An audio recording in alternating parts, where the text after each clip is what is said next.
के बाद हम आपके आगे हाँ जी एक जनी बारी अपना पापा जी से कहो तरी कि पापा जी सब बात राउर मल्ले बानी एक बात रहुआ हमार मान जाए का कहो तरी कि हमारा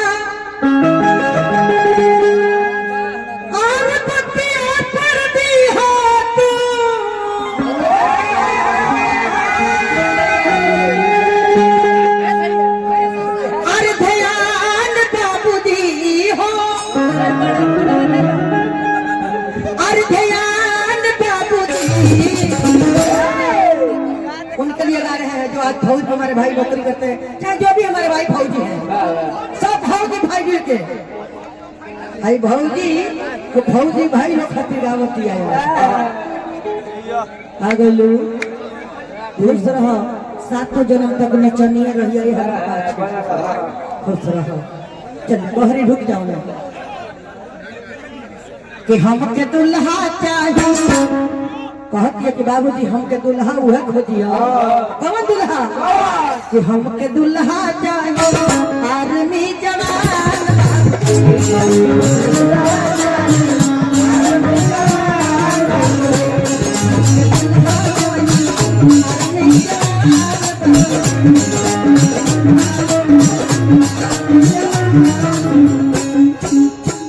कि हमारा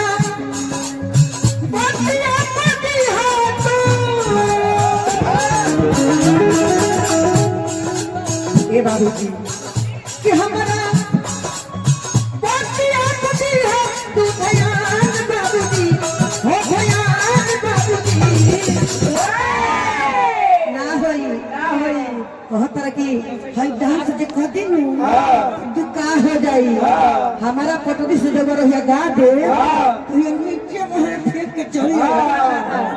आगे से लाल का पीछे में प्यार का फेंकेगा पड़ी ऑपरेशन करावे पड़ी एकदम कि हमके दुल्हा चाहिए हमके दुल्हा चाहिए आदमी जवान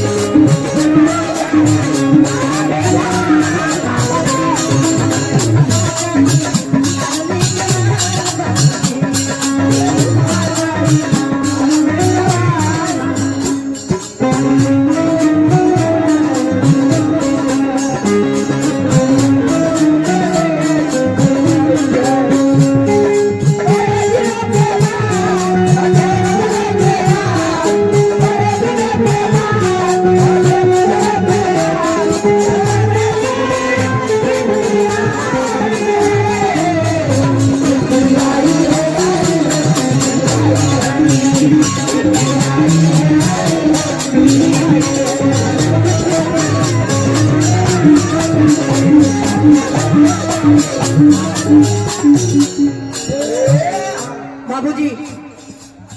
रुपया पैसा सब कुछ रोजा लगाइए करो लेकिन एगो है अरमान पूरा करी बाबूजी हमके फौजी दुल्हा चाहिए देहिया को सोचे उड़ना चित छाप वर्दी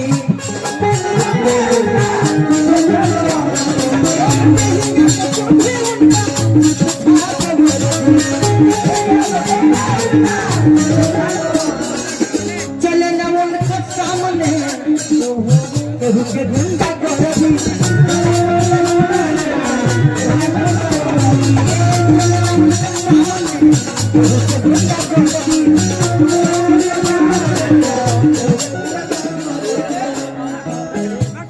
बाबूजी हमके उहे दुल्हा चाहिए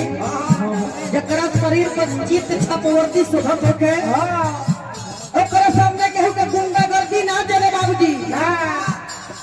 बड़ा गुंडा परिकल बड़ा सो ऐसे कि गुंडा बड़े सो सीमा पर के जवान लड़का ओकरा के आतंकवादी कमा देता रहा आतंकवादी के छक्का छोड़ावे ना मरो चाहिए जे के पूरा भारत करेला करेला करेला करेला बाबूजी जे पूरा भारत करेला